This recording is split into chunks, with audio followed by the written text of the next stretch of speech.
Good morning, Zio here, and today we're going to be talking about Top Hat Studios and the assault on them via social media because a game has a thing that people don't like.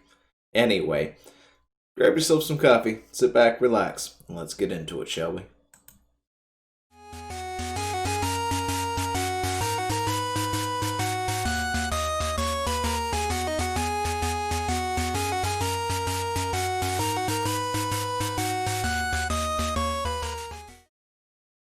But yeah, Top Hat Studio has apparently in the past week or so been assaulted by people online because they're not too happy about it. They're also going to be review bombing, or said they were going to review bomb, and I meant to check that out. And you know what? I failed you because I forgot to actually do that. Yeah.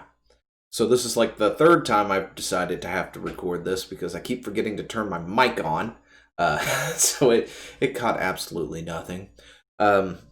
Yeah, and this video is going to be insanely late considering my normal schedule is videos tend to come out, super early in the morning and stuff. With my change of schedule and things have been really wonky on my end. Just me being off today is a weird thing. I'm not used to it. Anyway, so yeah, everything else for the rest of the week should be fine. Once I get this one done, upload it and all that good stuff, everything else should get uploaded in a timely manner and, set to go off. But anyway, apparently Top Hat Games, which, we're seeing on the screen is some of the things that they have published. They are a publisher, an indie publisher, who have published several different RPGs and graphic novels and so forth and so on. And to be totally honest, I kind of want to check out a lot of this stuff. But we're talking about this particular game right here, since a cyberpunk ghost story. It's a cyberpunk, what is it called? Graphic novel-esque type thing. Anyway, so people got really, really super upset over this thing. So let's just take a quick look here of the trailer just for the fun of it, so we know what we're talking about, I guess. But yeah, it's sort of this graphic novel-esque cyberpunk paranormal adventure kind of thing. And people got really, really upset over, well, this here. For the most part, they got upset at the mobs on some characters because the aesthetic, the art, and the way the artists have drawn these characters and created them. They were, let's just say, a tad upset over the size of somebody's assets. Yeah. Gosh, I can't believe we're talking about crap like this again. Anyway, because nobody seems to be able to let art be art or whatnot, they get all upset, and some of the excuses are freaking hilarious when you think about it. But the game is on Steam, and the reason this is a thing now, because this game has been out for about 5 or 6 months at this point, right? This game has already been out. Let's see, its release date was August 25th, 2020. But it is coming to the Switch, and that's where everybody got really, really upset about it suddenly, because it was going to the Switch.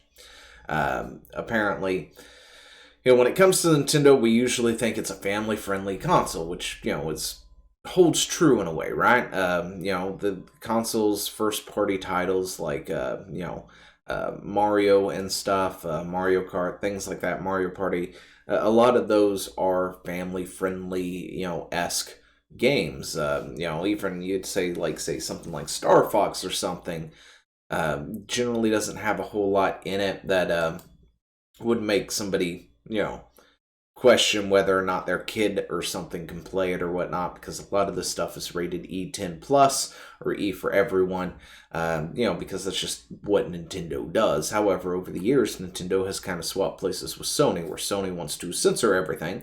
Nintendo has been doing the opposite and has been bringing more and more mature titles to its platform, and there's nothing wrong with that. But that, of course, is where where the crux of the arguments seem to stem from. They're upset over the size of somebody's assets, and some of these, a lot of these have been think of the children kind of arguments. And, I can't help, of course, but point out to something like, say, this thing right here It's called an ESRB rating we have here in the States, and then in other locations like Europe and things, they have the PEGI rating system, which is similar to our own. But yeah, it's rated for 17 plus. And, if you've got your kids playing a 17 plus game, that's not on the creator of said game. I'm sorry, that's on you. It's kind of like when everybody took their kids to watch Deadpool and then complained that Deadpool wasn't the Deadpool they thought it was, even though it was like, a rated R movie? Because nobody knows how to look at ratings. Maybe you should learn to parent a little bit better.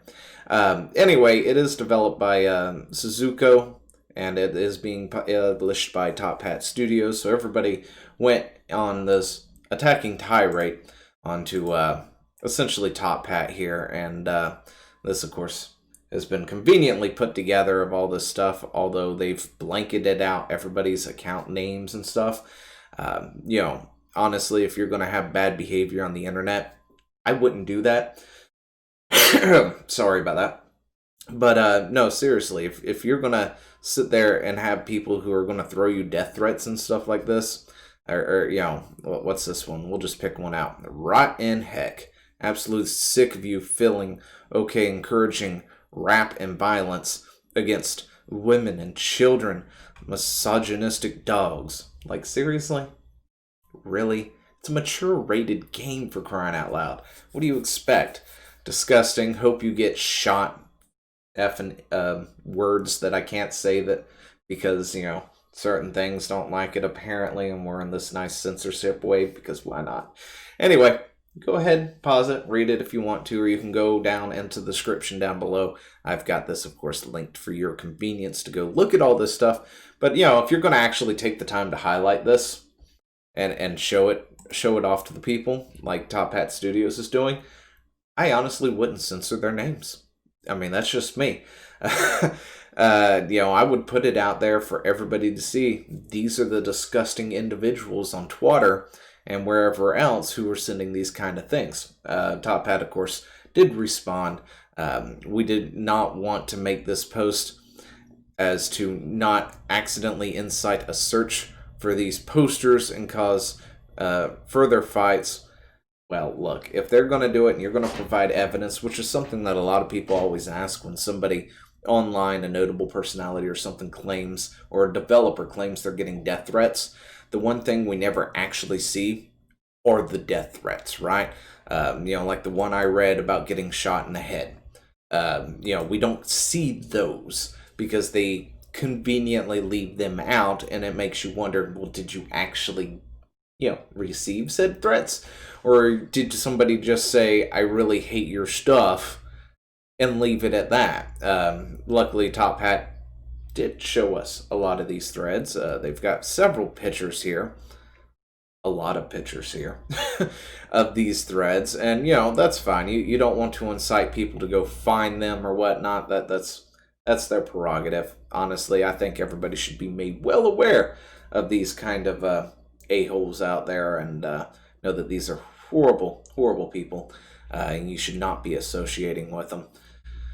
But anyway, Top Hat did release a statement over all this stuff, and we're going to read it real quick. But statements regarding censorship demands of Sense, a cyberpunk ghost story, and we will be reading the whole thing because it's a quote from them. But with the recent news of Sense, a cyberpunk ghost story coming to the Nintendo Switch, we are aware of a large amount of messages and demands aimed towards the game's console platform release based on lies, claims that it explicitly pornographic or somehow encourages violence, or most ridiculously somehow breaks the law. Furthermore, voices have attempted to advocate making sale of the game untenable through demanding harsh censorship aimed towards the developer's art style, with threats to review bomb the game and or harass its distributors. In addition, we have received death threats from those who feel threatened by what essentially boils down to an aesthetic decision of how pixels are arranged on the screen. While disappointed at these behaviors, we are certainly not surprised. Yeah, I'm not surprised either, because these people are a dime a dozen. There's like a good 100 of them out there, and they skrill and scream as soon as there's something they don't like, like Doom Eternal or something like that, and claim it's somehow harming everybody, and it's somehow forcing people to go out and, do mass genocide or something weird like that. It's like the whole argument about why GTA shouldn't exist kind of deal, because it's encouraging the violence of countless millions or something weird like that. When it's a game, it's a mature rated game. You've got to be 17 plus to play it, or you should be 17 plus to play it anyway.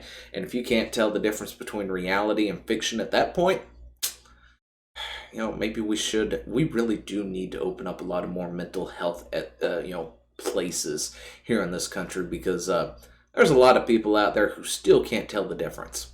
Anyway, let us be clear on this.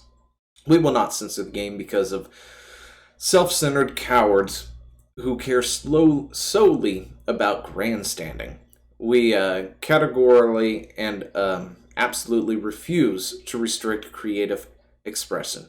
Creators should be allowed freedom to express themselves, particularly when it is expressions of the soul culture that they have been immersed in.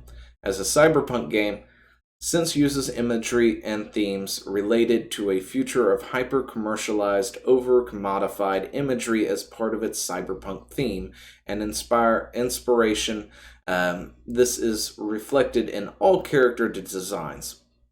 With that said, we expect that this is lost on those attacking the developer for being harmful and somehow inflicting violence and pain. Those who believe words and images inflict violence should perhaps stop spouting their own hateful, false rhetoric, and also cease condoning death threats to those they disagree with. Well said, well said. Of course, that's going to fall on deaf ears. They're going to read even harder because, just telling them to take a chill pill, that's not that big of a deal, kind of makes their heads explode a little bit more. Anyway, we reject any and all of the aforementioned brazen characterizations of the game and would like to reiterate our principles against tampering with creators' expressions.